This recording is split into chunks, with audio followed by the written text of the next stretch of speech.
Et pour cela, nous allons aller ensemble à la parole de Dieu dans le premier livre de Samuel au chapitre 15, verset 22. Chapitre 15, verset 22 du premier livre de Samuel. Nous allons voir l'importance de la fidélité que nous devons avoir envers Dieu et l'obéissance que nous devons avoir envers Dieu, parce que cela est déterminant dans notre vie spirituelle et dans notre ministère. Alléluia. J'ai eu la parole du Seigneur. Samuel dit: l'Éternel trouve-t-il autant de plaisir dans les holocaustes et les sacrifices que dans l'obéissance à sa voix? Non.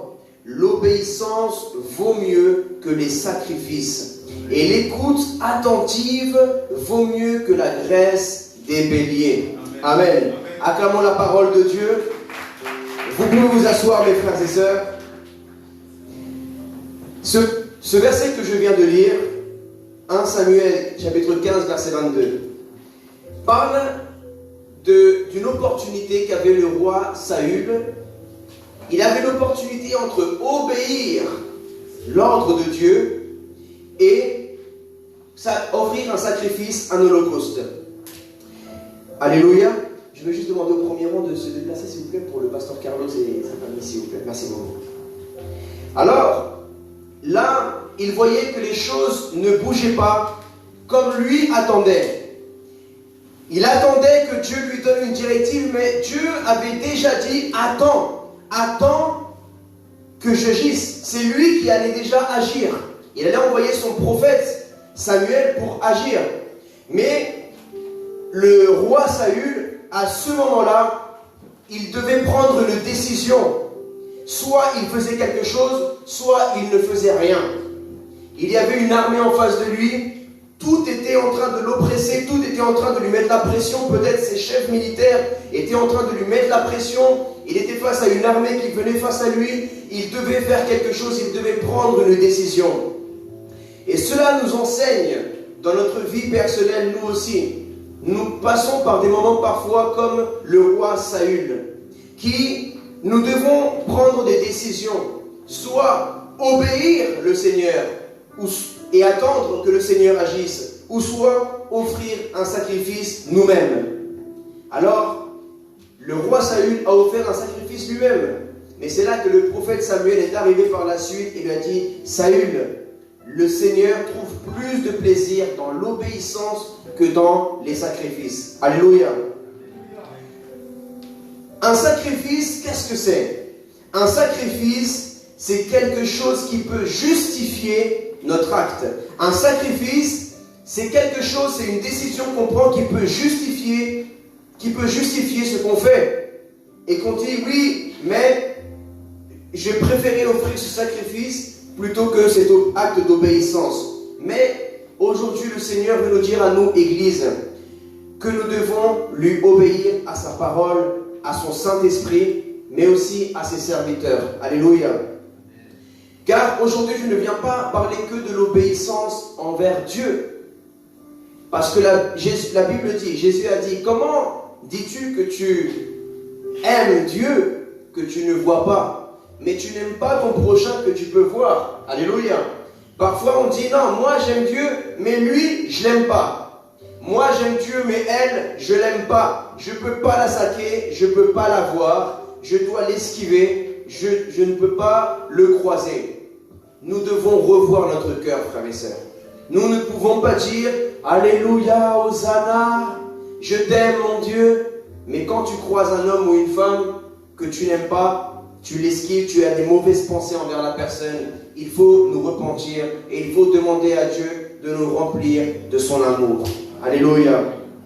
Ça, c'est l'obéissance. L'obéissance, c'est aimer son prochain. C'est pardonner son ennemi, même ceux qui nous ont fait du mal. Et faire ce que Dieu nous demande de faire, comme l'évangélisation, aider les pauvres, la sanctification, nous consacrer dans la présence de Dieu. Toutes ces choses-là qui, en fait, sont un bien pour nous. Dieu nous le demande. Et quand nous le faisons, nous avons l'impression que nous sommes en train de rendre un service à Dieu. Dieu n'a rien à gagner là-dedans. C'est pour notre vie personnelle. C'est nous qui gagnons. Nous gagnons quoi? nous gagnons déjà que nous persévérons dans l'éternité de notre âme et que lorsque nous partirons de cette terre, nous allons recevoir les récompenses que Dieu nous a promis en Jésus-Christ. Amen. Parce qu'il y a des récompenses merveilleuses que le Seigneur a pour nous dans le ciel. Rappelez-vous dans l'évangile de Jean, chapitre 14, Jésus a dit « Croyez en Dieu et croyez aussi en moi, car là où je vais vous préparer des demeures. Il y a beaucoup de demeures et je vais vous préparer une place. » Et le Seigneur est monté d'abord pour nous préparer une place dans le ciel. Alors, si le Seigneur a donné sa vie pour nous à la croix, il a tout fait pour nous. Pourquoi allons-nous le déshonorer en ne pas nous sanctifiant, en ne pas lui obéissant? Mais bien au contraire, nous devons faire tout cela pour l'honorer lui, mais pour honorer son œuvre à la croix qu'il a fait pour l'humanité. Alléluia. Dans l'évangile de Luc, chapitre 16, verset 10, je vais aller assez vite ce soir, car à cause du couvre-feu, nous ne pourrons pas rester très longtemps. Chapitre 16, verset 10, il est écrit « Celui qui est fidèle dans les petites choses, l'est aussi dans les grandes. Et celui qui est malhonnête dans les petites choses, l'est aussi dans les grandes. Si donc vous n'avez pas été fidèle dans les richesses injustes, qui vous confiera les biens véritables? » Amen. Comment voulons-nous que Dieu nous confie les biens éternels, l'autorité qu'il a pour nous dans le ciel, la gloire qu'il a pour nous dans le ciel, si nous ne sommes pas fidèles avec Dieu sur la terre, avec le corps qu'il nous a confié? Il nous a confié un corps, prenons-en soin. Alléluia. Dans la santé, physiquement, dans la sainteté. Si Dieu t'a confié des enfants, prends-en soin. Si Dieu t'a confié une femme ou un mari, prends-en soin. Si Dieu t'a confié de l'argent, un ministère, il t'a mis dans un poste de responsabilité, prends-en soin. Parce que Dieu est en train de te mettre à l'épreuve. Il est en train de te tester. Pourquoi? Pour forger ton caractère à l'image du Christ et pour t'emmener dans un autre niveau d'onction et d'autorité spirituelle. Jésus l'a vécu avant nous, mais je vais en parler par la suite. Car, en vérité, lorsque je parle de cela, on peut retrouver le Seigneur Jésus dans tout ce que je dis. Jésus a été fidèle et obéissant à Dieu, notre Père. Dans l'évangile, selon Matthieu, chapitre 25, verset 23, il est écrit « Son maître lui dit, c'est bien, bon et fidèle serviteur. Tu as été fidèle en peu de choses, je te confierai beaucoup. Viens partager la joie de ton maître. » Amen. Là, le Seigneur Jésus venait de partager une parabole. Il venait d'enseigner ses disciples et la foule au sujet d'une histoire qu'il avait partagée. Et là, il lui dit qu'il y avait un homme qui avait été fidèle et qu'à la fin, lorsque son maître, qui représente Jésus, reviendrait de son voyage, il allait lui dire « Viens, fidèle serviteur, car tu as été fidèle en peu de choses. Je te confierai beaucoup des plus grandes. » Alors, que signifie cela? Ça veut dire que dans la vie, Dieu va nous confier des petites choses. Il va nous faire confiance parce que dans le mot « confier », il y a aussi le mot « confiance ». Alléluia. Je le dis souvent parce que Dieu nous a confié son Saint-Esprit. Dieu nous a confié la grande commission. Dieu nous a confié une moisson qui sont les âmes sur la terre. Il nous fait confiance. Il aurait pu la confier aux anges, il aurait pu la confier à d'autres personnes, mais il nous l'a confiée à nous. Il nous a fait confiance et nous devons être fidèles et nous ne devons pas trahir la confiance de notre Seigneur. Et si peut-être par malheur, il arrive que nous tombons dans le péché ou que nous commettions un acte d'infidélité envers Dieu, nous devons aussitôt nous ressaisir et nous repentir et demander pardon à Dieu et continuer à être fidèles envers lui. Amen. Si Dieu te demande aujourd'hui de l'aimer, c'est parce que lui t'a d'abord aimé. Amen. Donc il t'a déjà montré comment tu devais faire. Il t'a dit, ma fille, mon garçon, je veux que tu aimes ton prochain. Mais moi, je vais d'abord te montrer comment faire. Je vais te montrer mon amour envers toi et je vais te montrer mon amour envers l'humanité. Et après, toi, tu auras juste à faire comme moi. C'est ce que Jésus a fait. Donc Jésus, aujourd'hui, nous demande de croire en lui. Parce que lui a déjà cru en nous. Alléluia. Jésus a cru en toi. Et maintenant, Jésus te demande plus simplement que de croire en lui, mais il te demande aussi, en tant que leader, un jour quand tu commenceras à monter dans les échelons que Dieu va te faire monter, dans le monde spirituel, il va te confier des brebis, des disciples, que toi aussi tu devras croire en eux. Amen. Comme un jour Jésus a cru en toi et que personne ne croyait en toi. Mais Jésus lui a cru en toi. Et un jour Dieu va te mettre des enfants dans la foi spirituelle, des disciples. Et toi aussi tu devras croire en eux. Et parfois tu ne devras pas marcher par la vue, mais par la foi. Et non pas parfois. Souvent tu devras agir avec un cœur de mère spirituelle et un cœur de père spirituel. Alléluia. Et c'est cela que je veux parler aujourd'hui. C'est que aujourd'hui le Seigneur t'a confié quelque chose. Alors je t'encourage, mon frère, ma soeur, à persévérer dans la fidélité, dans ce que Dieu t'a confié, car il te fait confiance. Et si Dieu te demande d'être fidèle, c'est parce que d'abord lui a été fidèle envers toi et envers moi. Lui est fidèle. Lui, il a été fidèle même lorsque nous avons été infidèles envers lui et nous l'avons trahi. Lui, il a demeuré fidèle envers nous. Il ne nous a pas enlevé la vie. Et il ne nous a pas détruits. Malgré que nous nous sommes donnés à des péchés, il nous a gardés en bonne santé, forts. Il nous a gardés avec lui que nous pouvons entendre la parole de Dieu. Il nous a gardé notre parole, que nous puissions prêcher l'évangile. Il nous a gardé nos jambes, alléluia, pour que nous puissions aller dans les droits chemins de Dieu, aller à l'église, aller faire le bien, aider les pauvres. Il nous a laissé les mains, les bras, malgré tous les péchés que nous avons commis. Avec ces mêmes mains que nous avons commis des atrocités, des perversités, où nous avons versé le sang, il nous a gardé ses mains maintenant pour nous repentir et l'adorer, imposer nos mains sur les malades, donner à manger aux pauvres, prier pour les personnes qui sont dans les hôpitaux et dans les prisons. Amen. Soyons reconnaissants envers l'Éternel, mon frère, ma soeur. Soyons reconnaissants. Combien de gens sont dans un lit d'hôpital qui ont commis une erreur et ils n'ont pas, et une seule erreur leur a coûté un membre de leur corps. Moi, j'ai un ami en Colombie, une seule erreur lui a coûté ses jambes. Il est en chaise roulante parce que lui allait à l'église, ses parents allaient à l'église, mais un jour il a voulu savoir ce qui se passait dans le monde, dans les boîtes de nuit. Il a commencé à se faire des amis dans les milieux colombiens de la boîte de nuit. Un jour, il a commencé à traîner avec des mauvaises fréquentations. Lui ne savait pas qui étaient ces personnes. C'était des connaissances de discothèque. Et un jour, il ne savait pas que ces personnes avaient des ennemis. Et ils sont venus, ils ont tiré sur lui, ses amis. Ils sont partis en courant, ils l'ont laissé tout seul. Et il s'est pris 7 balles. Et il a une balle dans la tête, d'autres perforé le poumon et une dans la colonne vertébrale. Maintenant, il est en chaise roulante pour toujours. Une seule erreur. Et toi et moi, nous avons commis tellement d'erreurs. Tellement d'erreurs. Nous avons tellement joué avec Dieu. Nous nous sommes tellement moqués de Dieu. Nous avons tellement été infidèles avec Dieu. Et malgré tout, lui a demeuré sa fidélité envers nous. Nous devons valoriser la fidélité de Dieu. Amen, peuple de Dieu. Nous devons valoriser le Seigneur.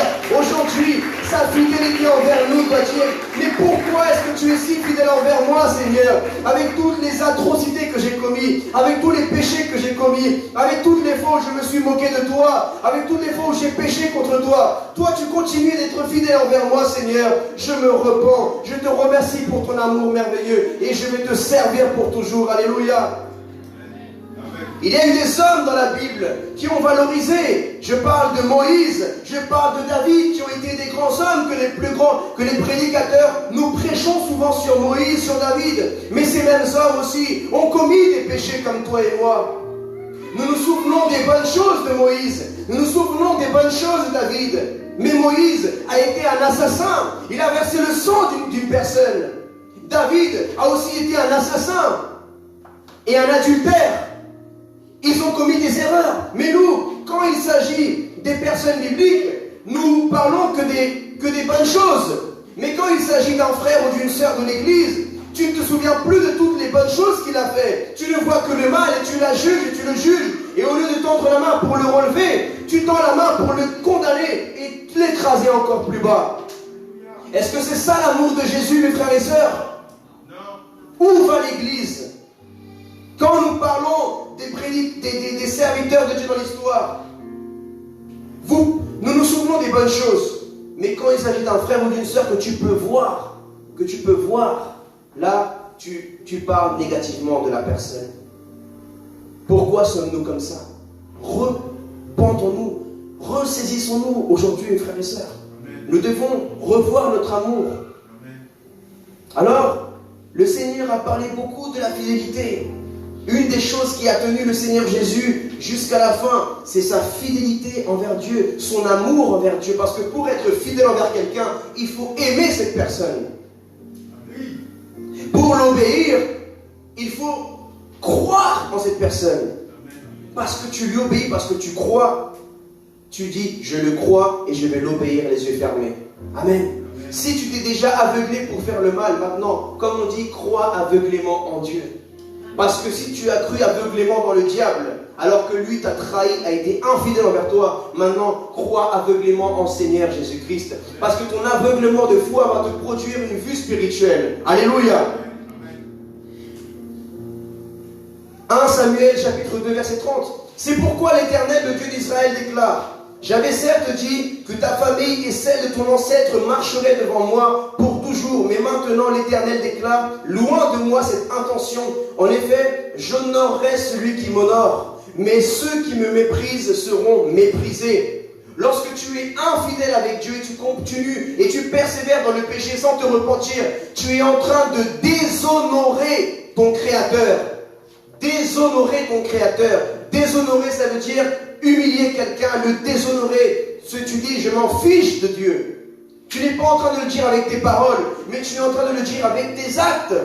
Mais quand au contraire, tu fais le contraire, mais tu obéis, tu honores Dieu. Tu es en train de lui dire: mon Dieu, je ne m'en fiche pas de toi, tu as toute l'importance dans mon cœur. Tu es la personne la plus importante pour moi. Même si les gens m'abandonnent, moi, toi, tu ne m'abandonneras jamais, Seigneur. Tu es mon Dieu et tu es à la première place dans mon cœur. Je veux t'honorer, Seigneur. Pardonne-moi de m'être aveuglé dans le péché. Aujourd'hui, je reviens à toi, je me ressaisis et je vais te servir, Seigneur Jésus. Amen. Dans Hébreux chapitre 3 verset 4, toute maison est construite par quelqu'un, mais celui qui a construit toute chose, c'est qui? C'est Dieu. Moïse a été fidèle dans toute la maison de Dieu. Il a été quoi? Pourquoi aujourd'hui, pour les Juifs, Moïse est le plus grand prophète? Pour les Juifs, après Jésus-Christ, s'il y a quelqu'un de grand dans la Bible, c'est Moïse. Moïse est le seul à avoir vu une partie de la gloire de Dieu. En dehors de Moïse, le seul qui a vu la gloire de Dieu, c'est Jésus. Et quelles étaient les ressemblances? Parce qu'on parle de... C'est un type, ça veut dire que c'est une ombre. Par exemple, là, selon la lumière, comment elle va être vers moi, vous allez voir mon ombre. Et parfois, tu peux voir, avant que la personne n'arrive, tu vois d'abord son ombre et après tu vois la personne. Et bien, avant que Jésus n'arrive, l'ombre de Jésus était Moïse. Moïse a été envoyé par Dieu pour libérer un peuple, comme Jésus a été envoyé par Dieu pour libérer l'humanité.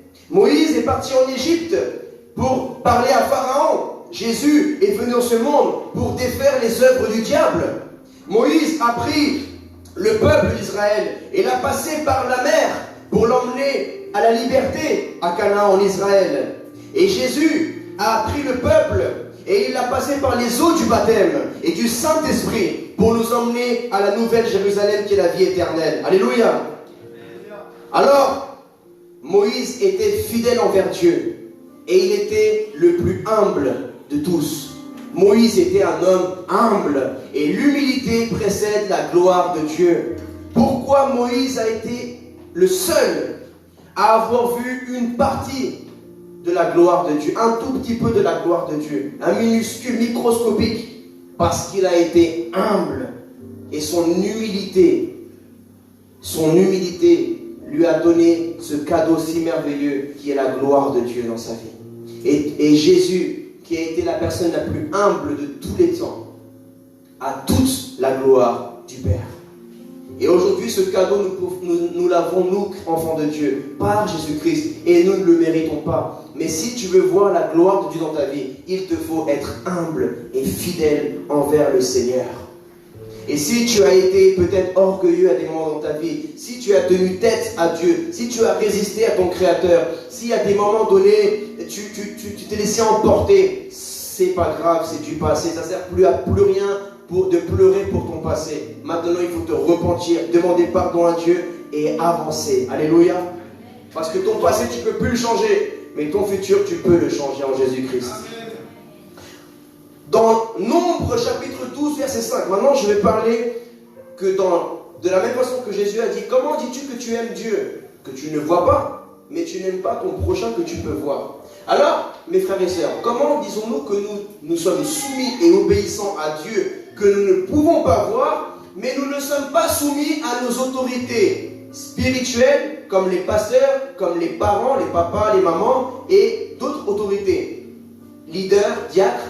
Comment disons-nous, je suis soumis et obéissant à Dieu que je ne vois pas, mais je ne me soumettrai jamais à un homme. C'est ce qui s'est passé dans la Bible. Le peuple d'Israël a commencé à parler mal de Moïse, qui était un homme établi par Dieu. Et quand quelqu'un respectait Moïse, il respectait Dieu. Quand quelqu'un honorait Moïse, il honorait son Créateur. Mais quand quelqu'un déshonorait Moïse, il déshonorait son Créateur qu'il avait appelé. Si quelqu'un te déshonore toi en tant qu'enfant de Dieu, il est en train de déshonorer Dieu ton Père.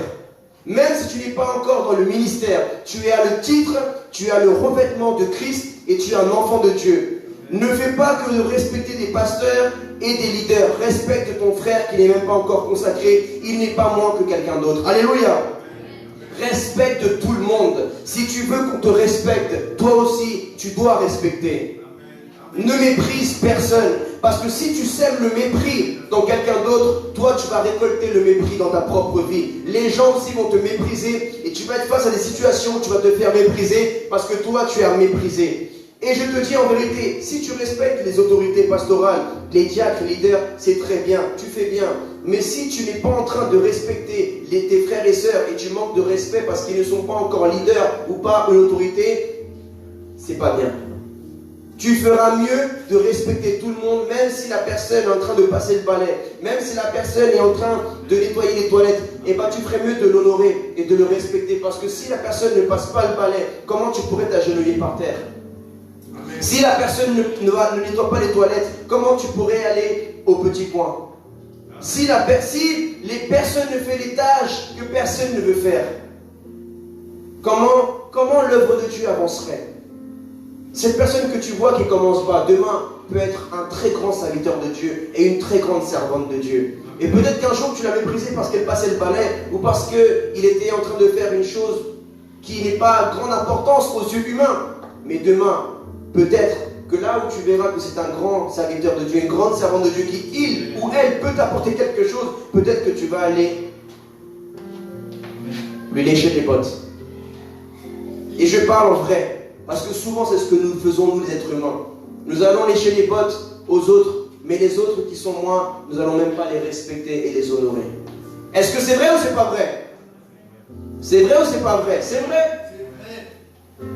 Si quelqu'un arrive qui a de l'argent à l'église, l'autre qui n'a pas d'argent, toi, tu vas aller plus vers celui qui a l'argent que l'autre que tu dis qu'il ne peut rien m'apporter. Il n'a pas de contact, il n'a pas d'argent. Non, tu n'as rien compris. Parce que ça se trouve, celui qui est plus riche, il va plus te dire dégage. Mais l'autre, il va te dire viens.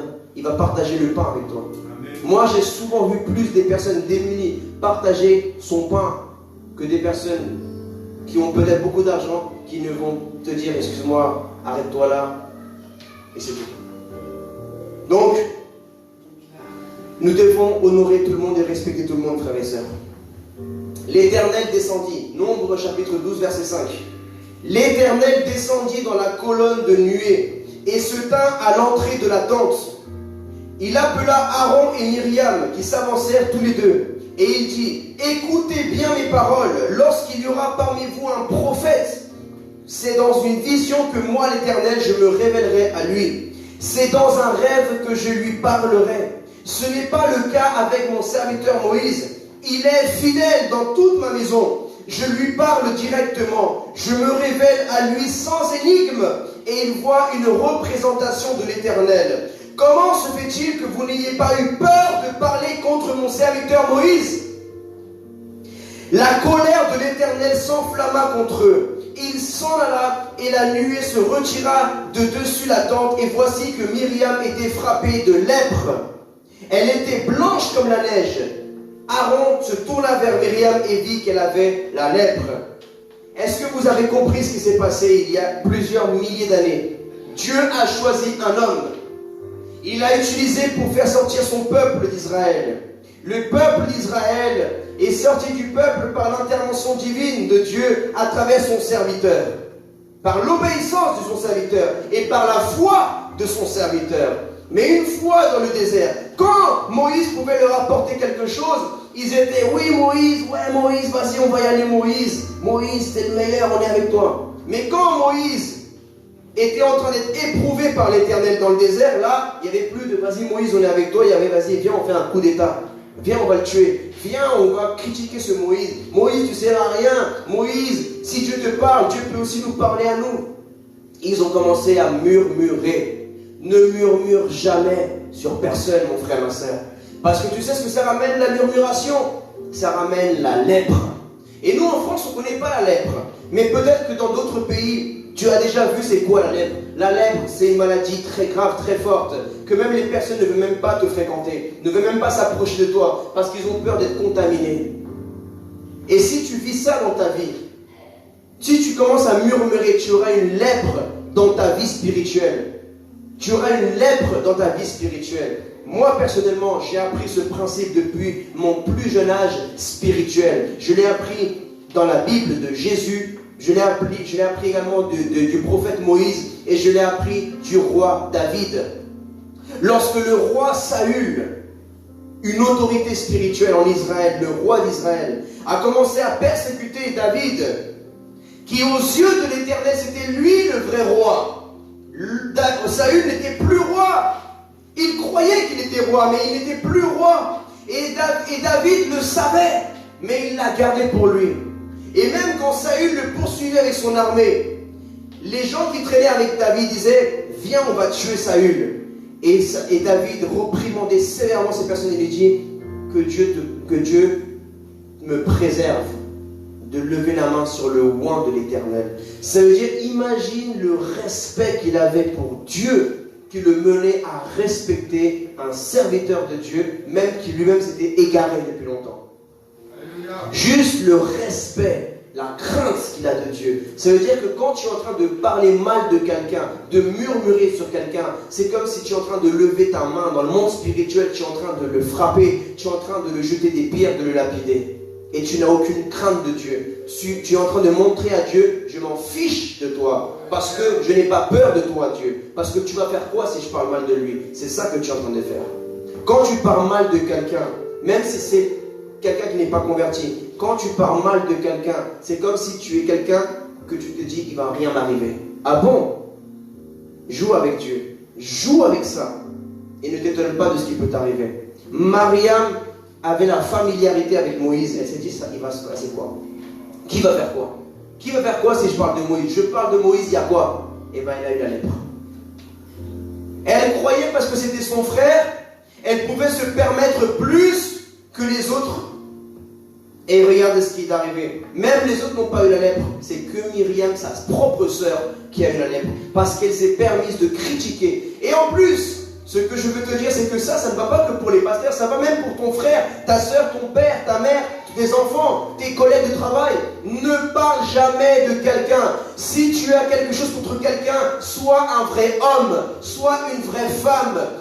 Prends-la à part, avec respect, avec amour, humilité. Appelle-la, appelle-le. Dis-lui, excuse-moi mon frère, excuse-moi ma soeur. Ou excuse-moi, est-ce qu'on peut se voir s'il te plaît? Et là, tu lui dis, voilà, ça, avec du respect, comme Jésus aurait fait.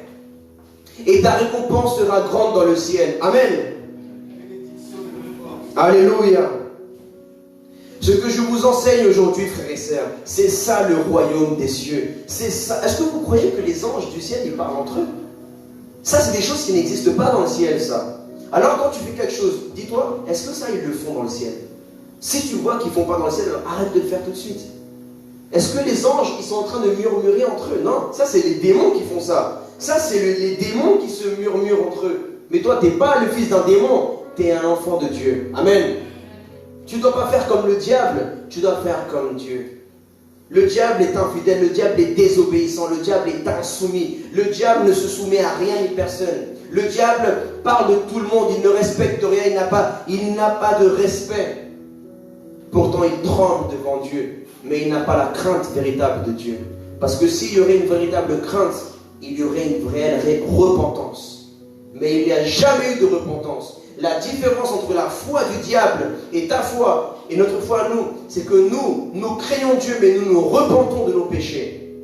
Si nous avons commis des erreurs, qui a commis des erreurs ici?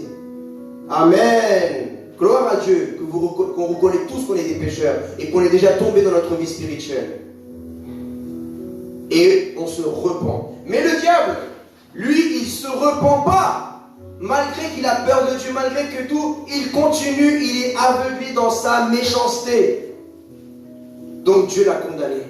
Quand quelqu'un persévère dans sa méchanceté, persévère dans la murmuration, persévère dans la critique, persévère dans le péché, Dieu te dit, mon fils, repens-toi, ma fille, repens-toi, 1 fois, 2 fois, 3 fois, 4 fois, 5 fois, 6 fois, des années passent, un jour, la sentence de Dieu tombe sur ta vie.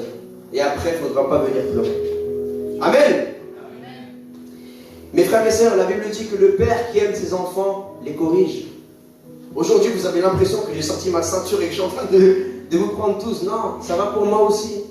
Le premier concerné dans toute cette affaire, c'est moi. C'est nous tous. Nous devons nous remettre en question, frères et sœurs. Là, nous allons être confinés pendant plusieurs semaines. Il y a des plans machiavéliques, méchants, mauvais, que vous n'avez même pas idée contre vous, contre le monde. Il y a des plans méchants de nouvel ordre mondial. Le diable, l'antéchrist va venir bientôt. Il y a des plans que vous-même, vous êtes des enfants spirituels. Vous ne savez même pas ce qu'il s'agit. Vous croyez juste que c'est un petit virus. Le virus, c'est une excuse. Il y a un plan derrière. Et ce n'est pas un plan humain. La faute, c'est pas Emmanuel Macron, c'est pas Donald Trump, c'est des marionnettes utilisées par d'autres personnes qui sont derrière qu'on ne verra jamais. Et même ceux qui tirent les ficelles, qui ont de l'argent qu'on ne voit pas dans les caméras, eux-mêmes sont des âmes utilisées par le diable. Le diable veut détruire ce monde. Le diable veut préparer la venue de l'Antichrist. Que les gens rejettent Jésus, que tu ne puisses plus aller à l'église, que tu ne puisses plus prier, qu'on te confine chez toi, que tu sois seul. Mais c'est pour cela que je vous prêche aujourd'hui, que nous devons nous repentir, parce qu'il y en a qui vont être confinés seuls dans leur appartement. Et vous avez besoin de vous accrocher à Jésus, celui qui est fidèle et véritable. Amen. Dans ce temps de confinement, vous devez être consacré dans le jeûne et la prière, dans la lecture de la Bible. Regardez des films chrétiens de la Bible. Regardez des séries chrétiennes. Ne vous laissez pas avoir par la musique du monde qui va vous éloigner de Dieu, qui va vous enlever l'envie de lire la Bible. Nous allons être plus connectés, plus forts, plus unis que dans le premier confinement. Amen.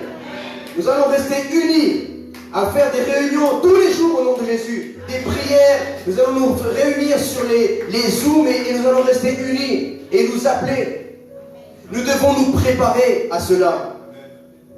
Si les gens du monde ne prennent pas ça à la rigolade, nous les enfants de Dieu, on ne doit pas prendre ça à la rigolade, mon ami. On ne doit pas prendre ça à la rigolade, parce que le diable, il n'est pas en train de jouer avec toi. Le diable, il ne joue pas avec toi. Toi, tu joues avec le diable. Toi, tu veux jouer avec lui. Lui, il veut te tuer. Lui, il veut te tuer. Dis à ton voisin, le diable veut te tuer. Au cas où tu n'aurais pas encore compris. Hébreux chapitre 5, verset 8.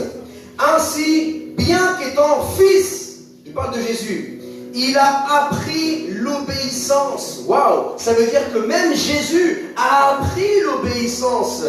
Il y a encore de l'espoir pour toi et moi. Si Jésus, le Fils de Dieu, il a appris l'obéissance, ça veut dire qu'avant il ne connaissait pas l'entière obéissance, mais il l'a appris. Comment il l'a appris? Parce qu'il a souffert. Amen. Qui a déjà souffert ici? Il y en a qui n'ont jamais souffert. Eh bien, ne te plains pas dans ta souffrance. Parce que quand tu as souffert, utilise cette souffrance pour apprendre l'obéissance à Dieu. Amen. Amen. Moi, j'ai commis des erreurs avec Dieu et je suis passé par des souffrances à cause de ma désobéissance. Et ça m'a mené à maintenant quoi? Obéir là où avant, je désobéissais, maintenant j'obéis. Et c'est quoi maintenant qui m'a aidé? C'est la souffrance. Parce qu'on était désobéissants, têtus comme une mule. Peut-être vous êtes les plus obéissants de la terre. Moi, j'ai été très désobéissant. J'ai été têtu comme une mule.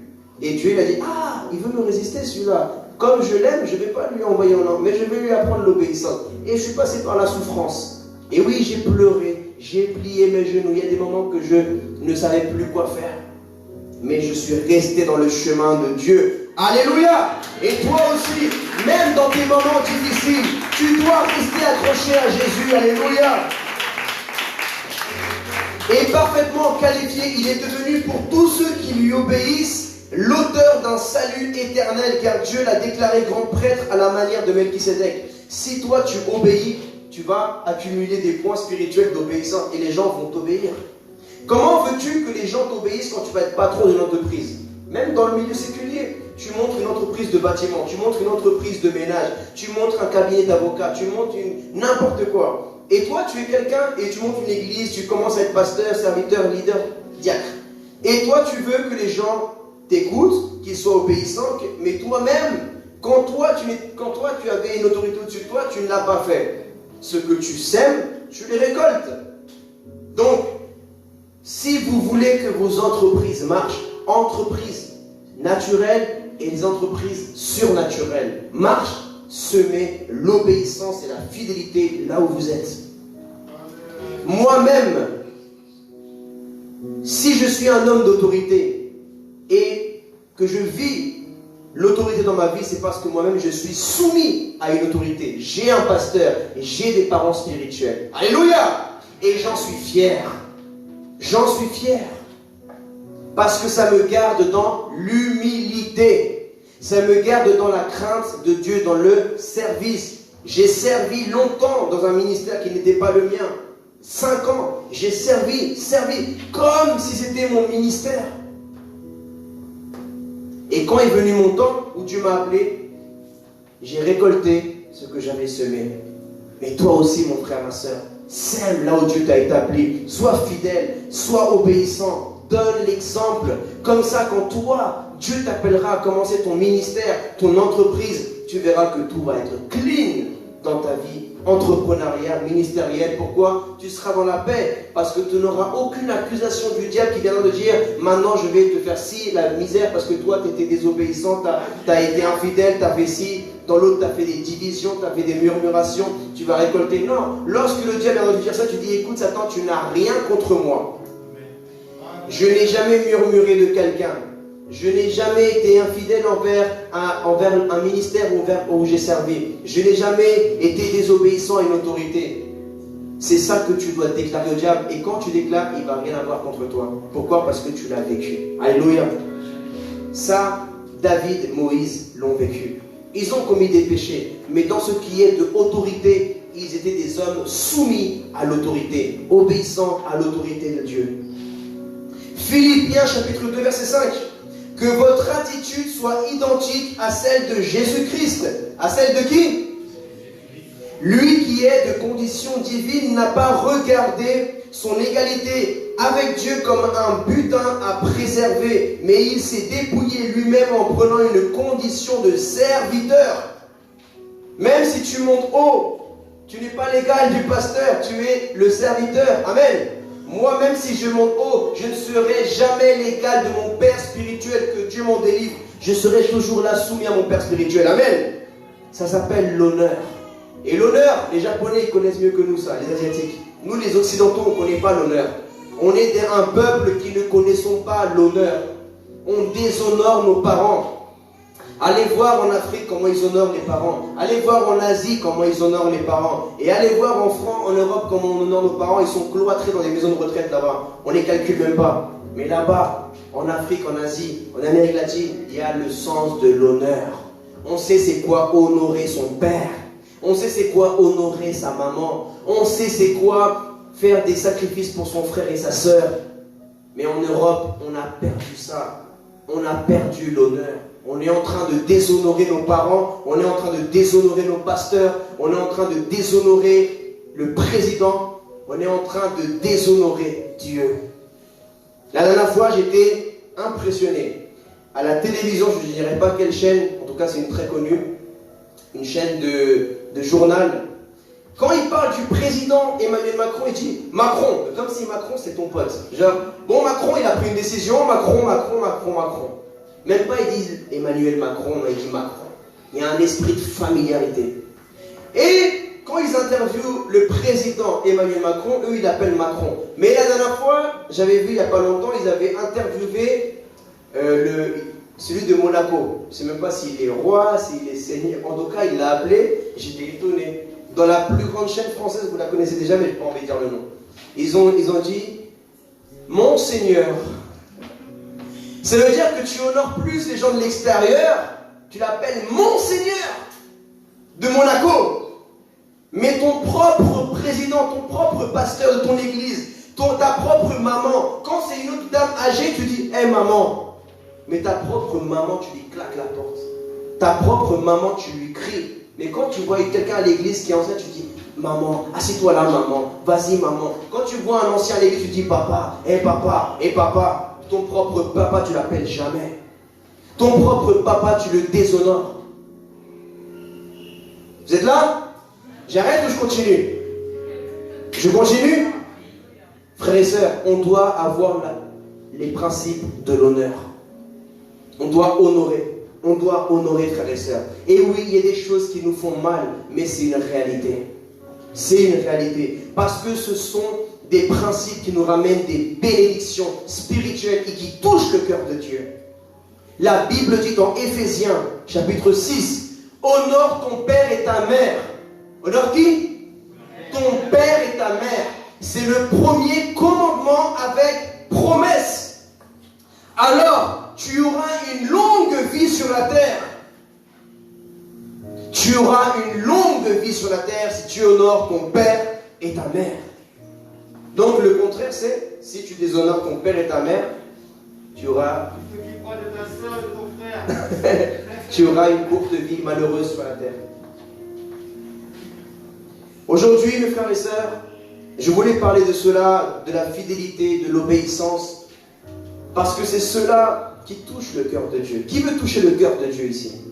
Qui veut faire plaisir à Dieu? L'obéissance et la fidélité. Mes frères et sœurs, ce n'est pas facile. Je suis d'accord avec vous. C'est difficile.